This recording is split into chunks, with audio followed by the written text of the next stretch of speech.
Now that we got the difficult part, knowing the difference between dwelling insurance and homeowners out of the way, we can focus solely on dwelling insurance. This should go by relatively quickly since we know the differences between dwelling and homeowners. We spent a lot of time on that. So a dwelling policy is for 1 to 5 units of residential housing, and you can have a maximum of 5 boarders. Dwelling policies are investment properties that you don't have to live in. You can live in this house though. Dwelling insurance for regular homes. Dwelling insurance, you get to pick and choose which coverages you need. Dwelling policies do not cover theft or liability. You would have to endorse on theft or liability. Dwelling insurance will cover dwellings under construction, but the premiums are 65% of what it would have been. So like let's say you buy a house and you're going to remodel it before you move in. Your regular premium would be $1,000, but since it's under construction, your premiums are only $650. So if you're ever going to rebuild a house or go with a house under construction, during that time your premiums are cheaper because you're not actually living in the house. All insurance policies, even auto insurance on this test, your policy period is going to be 1 year. I don't care what insurance policy you say, it's going to be 1 year insurance, except for sometimes in workers' comp, it can be 1 year and 14 days. That's for an extended workers' comp policy. But every other policy is going to be good for 1 year. Homeowners and auto insurance, the insurance companies have 60 days to underwrite any new policy. This could be dwelling, this could be homeowners, this could be auto, any personal lines policy. When the insurance company writes it, they have 60 days to underwrite any new policies. So let's say you just bought a dwelling, you're going to fix it up to rent it out, and you bought it on January 1st. So you added insurance January 1st. The insurance company has all of January and all of February, and let's say an extra day or two because February's got like 28 days or whatever. But the insurance company will have 60 days to come look at your house. They can cancel you for almost any reason within the first 60 days. Typically, it's because of a hazard like a tree branch is over top of your roof. Or you might have a broken railing. So they typically don't cancel you because of, like the paint color or something like that. But the insurance company has 60 days to underwrite any new home, auto, dwelling policy. After the 60 days, if they haven't canceled you, they're stuck with you until the end of the year. So let's say you got a tree branch over your roof and they come out and look at your house on day 75. They send you an email, hey, we noticed you got a tree branch over your roof. Do you mind fixing that? You could say, I'm not going to fix it. They can't cancel you after 60 days unless you don't pay your bill, non-payment, or if you committed fraud, like you said the house was 1 story, but it's 15 stories. It's got to be pretty crazy. Or if you're doing something illegal, like running drugs out of the house, or driving on a revoked or suspended license. So the insurance companies can cancel any new personal lines policy in the first 60 days, but after 60 days, they're stuck with you. If they can cancel you, whether it's within the 60 days or whether it's due to non-payment, the insurance company always has to notify you within 10 days that they're going to cancel you. Typically, people get canceled because they don't pay their bill. If somebody doesn't pay their bill, the insurance company will send them a letter, their mortgage company a letter, say, hey, you got 10 days to pay your bill, get it in or you're canceled. So they have 60 days to cancel you for any reason. After that, it's either got to be fraud, illegal, or non-payment. If they're going to cancel you, they have to give you 10 days worth of notice. At the end of the year, if they don't want you anymore, that's known as non-renewal. And if the insurance company doesn't want you next year, they have to give you 30 days notice. So like in auto insurance, a lot of people say, I got in a car accident and my insurance company canceled me. They typically didn't get canceled, they got non-renewed, meaning that cancellation is today, within 10 days, you're gone, whereas non-renewal, they have to keep you till the end of the period, then you're gone. So insurance policies for dwelling, home, auto are all good for 1 year. The insurance company has 60 days to underwrite any new policy. If they see something wrong with your house or car, they can cancel you for no reason. After 60 days, they're stuck with you except for fraud, illegal, or non-payment. If you don't pay their bill, they have to give you 10 days notice. If they don't want you next year, they can non-renew you, but they have to give you 30 days notice. Any dwelling claim or homeowner's claim has to be paid within 30 days. If they go longer, that's known as unfair claims settlement practices. The insurance companies are constricted to paying claims quickly because you don't want them just kind of delay, and then people forget about it. So the insurance companies have to pay your claims within 30 days. Usually they're pretty quick, except in disasters. Dwellings can have small businesses. You can have a flower shop or an insurance agency or something small. Your test will use a firearms selling shop. Really, you can't sell guns out of your house. If you see this question, look at the other options. If this is the least risk, pick that one. But if it's one of the higher risks, then don't pick that. But you can have a small business out of a dwelling. If you ever see the word mercantile, that means to sell or to perform commerce. Mercantile, also known as mercantile, means to sell. You can have a small sales shop out of a dwelling. A lot of people run small businesses out of their investment properties and things like that. Now the next thing we have are things we already know. So I'm just going to run through them relatively quickly and then we'll move on. The DP1 is basic, that covers flea, fire, lightning, explosion.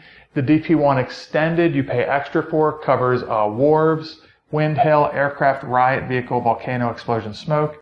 The DP2 broad covers everything DP1 does and big effect, burglary, ice, glass, accidental discharge, falling objects, freezing of plumbing, electrical collapse, and tearing asunder. A DP1, if a third party's vehicle hits your house, that's like your neighbor runs into your house, you're covered. But if somebody who lives in your house hits your house with a DP1, you're not covered. The DP2, though, expands the DP1. So like if your 16-year-old son has learned how to drive and drives through your garage, the DP2 will cover that, but the DP1 won't. DP1 is the worst. DP1s are written as actual cash value for the structure. DP2s, replacement cost structure, replacement cost structure.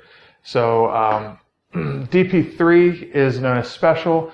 It covers everything except like war, flood, earthquake, underground pipes, water and sewer backup, power failure off premises.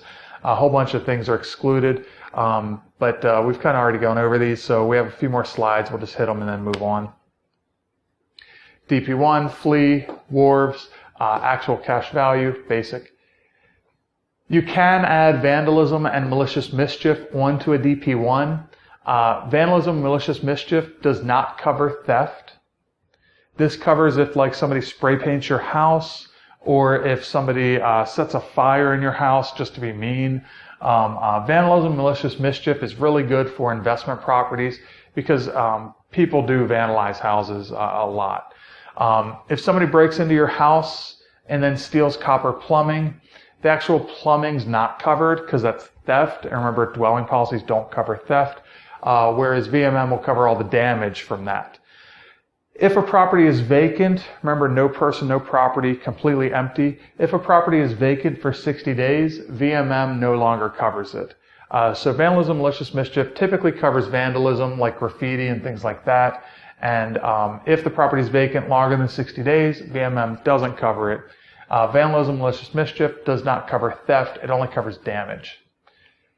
DP2 is replacement cost, broad, flea, wharves, big effect. DP3 is special, open peril, covers everything except what's excluded. Then we had our coverage letters. Coverage A is real property structure. Coverage B is other structures. Coverage C is personal property contents. Coverage D is fair rental value, that's income. Coverage E is additional living expenses. Coverage A will cover like lawnmowers and things because they're used to maintain the house. If you can't move something, that's known as real property, but like couches and TVs you can move, that's known as personal property. So if you didn't know the difference between real property and personal property, real property is non-movable, personal property is movable. Remember, with a dwelling policy, you do not have to get any of these. You can pick and choose which ones you want. Dwelling policies have something called additional coverages.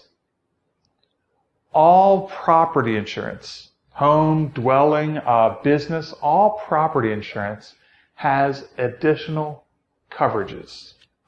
That is the name of what these are called. Additional coverages do not cost the customer money. They're free. So like if a tree falls into your house and breaks your window, you can get a tarp, fix it, cover up the hole. The additional coverage, reasonable repairs, will pay for the tarp. If you got to get somebody to make small repairs because something happened, that is covered under dwelling insurance. Debris removal and improvements. If your house burns down, you got a whole bunch of junk there now. Soot, ash, water damage from the firefighters. It's a whole mess. Your additional coverage, debris removal, will cover to remove that stuff from your house, your lot, because your house is gone. Typically, it's 5% of your coverage A. So like if your dwelling is worth $100,000, then you'll have $5,000 for debris removal. The fire department service charge is an additional coverage. Firefighters typically do not charge to come out and put out fires. But in some rural communities where it's all volunteer, sometimes they do charge. The fire department service charge under dwelling is $500 coverage. But homeowners, remember homeowners is better, jumps that up to $1,000. So property insurance includes additional coverages. The fire department service charge is covered. Dwelling policies cover it up to $500. Homeowners covers it up to $1,000, and there's no deductible. So if the fire department charges to put out your fire, you're covered. Another additional coverage is coverage C. Contents are covered worldwide. So like if you lose your suitcase, after a while, you can say that somebody stole it. That's fine. You're not lying. So like if the airlines lose your suitcase, you would report it as stolen. And if you're in Japan, your stuff's covered. If you drive down to Mexico and somebody breaks in and steals your suitcase or your iPad, your contents are covered worldwide except rowboats. I don't know why we don't cover rowboats worldwide, but that's a thing. Rowboats on the test are typically good news because the rowboats are typically in the house. And if the house burns down when the rowboat's in the house, you're covered, like your garage or something. But if you take the rowboat to Japan, you're not covered for the rowboat. I don't know why. Trees and shrubs. If I drive through your front lawn and I do donuts, you can get $500 per tree and shrub I damage, up to a $2,000 limit. So essentially 4 trees and shrubs. So if somebody takes a vehicle and damages, drives right through your lawn, the additional coverage of trees and shrubs kicks in. So additional coverages are property insurance, and they're free. You don't have to pay for them. Some of them have deductibles, but the fire department service charge does not. Your test loves to ask you things like this. All of the following are additional coverages except reasonable repairs, debris removal, fire department service charge, legal costs. Legal costs fall under liability, and that'll be known as supplementary payments a little bit later on. But additional coverages are extra insurance that is covered for free. We'll talk more about this with homeowners insurance. Dwelling policies can have some endorsements. If you remember, dwelling insurance does not cover theft, so you can endorse on theft, pay extra for it. Dwelling insurance does not cover liability, so you can endorse on liability. You have to pay extra for it. If your house is under construction, remember dwelling insurance will cover it up to 65% premium, so it's cheaper if you're rebuilding your house. Dwelling insurance can also have a cost of living adjustment endorsement, known as the automatic increase of insurance. Cost of living is known as inflation. So let's say your house is worth $200,000 and inflation makes it worth 4% more each year. The automatic increase of insurance will now up your coverage to $208,000. In the real world, most insurance companies reevaluate you, but on the test, if it asks you which of the following offsets inflation, that would be the automatic increase of insurance. Inflation makes things more expensive, and this keeps your house going up at the correct coverage going up correct. So dwelling has some endorsements. It also has exclusions. War and nukes, not covered, but riots are covered. We like riots. Water damage from flood or backed up sewers and drains, not covered, but if your water heater bursts, that's an accidental discharge, that is covered. Earthquakes, not covered. You'd have to get earthquake insurance. One earthquake is considered 72 hours. A volcano was 7 days. One earthquake is 72 hours. We don't like earthquakes. Dwelling policies don't cover boats, except rowboats. If the rowboat's at your house, it's covered. If it's worldwide in Japan, not covered. Homeowners insurance will cover regular boats, but dwelling insurance will not. You'd have to buy that. Fair to protect, like if you have a leaky faucet over time, is not covered under dwelling. The standard exclusions pretty much apply to dwelling insurance. The next thing we have are policy conditions. This depends on the state. Most policies begin at 12:01 a.m. and they end at 11:59 p.m., meaning that if somebody's policy cancels on Friday,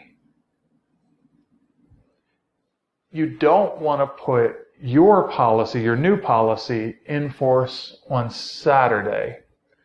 You want to put your new policy in force on Friday as well, because if you make the new policy effective Saturday, there's a 1-minute gap of 12 a.m. So if you ever find yourself replacing somebody's insurance, don't do it the day after they expire. Do it on the day they do expire, the last day of coverage. That way you don't have that 1 minute of coverage. You might not know this, but 16,000 people a year die at exactly midnight. So, things can happen during that 1 minute. So make sure any new policy goes in on the day their current policy canceling.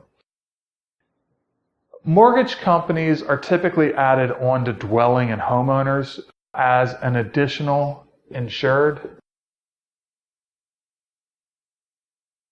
Mortgage companies always get paid first in the amount of their insurable interest.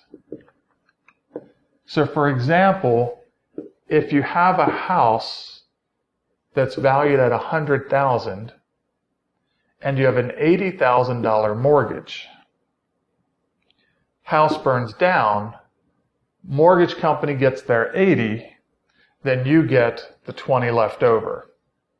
Mortgage companies are added on to dwelling and homeowners policies as additional insureds because they have an insurable interest. They always get paid.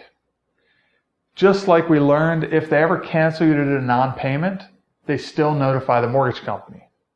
And here's a crazy part. Let's say you burn down your house. Arson. You burned it down on purpose. You were mad. I'm just burning this house down. Done. The mortgage company still gets their money because they're innocent. They're a third party. You wouldn't get your 20 though. You would catch a lawsuit from your insurance company who would then subrogate against you for the 80 they paid the mortgage. So like, don't burn down your house because you're still going to get sued for the 80. But mortgage companies always get their money. If you commit fraud, you don't get paid. You just get subrogated against. So you're going to catch a lawsuit. Now, what if you file bankruptcy? So you got a $100,000 house, $80,000 mortgage. You file bankruptcy. Then the house burns down. You didn't burn it down, just random house fire, kitchen fire, you were cooking, random burn down.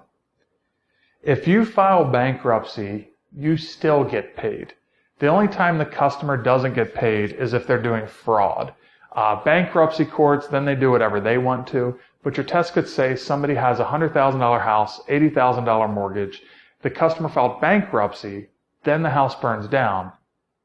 80 mortgage company, they always get their money, 20 you, then you figure out what to do with the bankruptcy.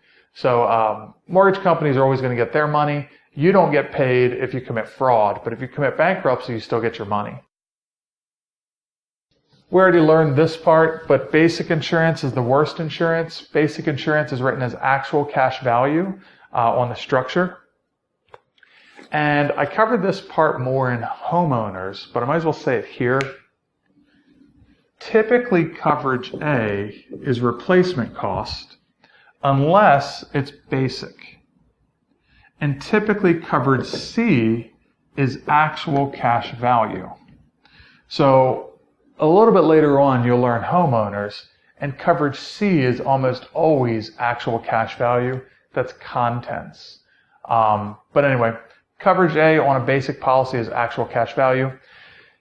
If you buy a new house and you currently have dwelling or homeowners insurance, the new house is automatically covered for 30 days. But it has to be a similar risk level. If you go from a 1,000 square foot house to a 16,000 square foot house, you got to call your insurance company. But if you go from 1,000 to 1,200, you're cool. If you go from 1,000 to 800, you're cool. So anytime you buy a new house or a property, you're automatically covered for 30 days unless it's a much higher risk level. Like let's say a hotel buys a fireworks stand. No. But if a hotel buys another hotel, yes. So new properties are always covered for 30 days. That also applies to homeowners, dwelling, business insurance, and pretty much everything out there. Anyway, dwelling insurance, the vast majority of the learning was the difference between homeowners and dwelling. What we learned going on here was what VMM is, vandalism, malicious mischief. Then we learned additional coverages. Then we learned the endorsements. After that, we went into conditions, which apply to pretty much any insurance out there.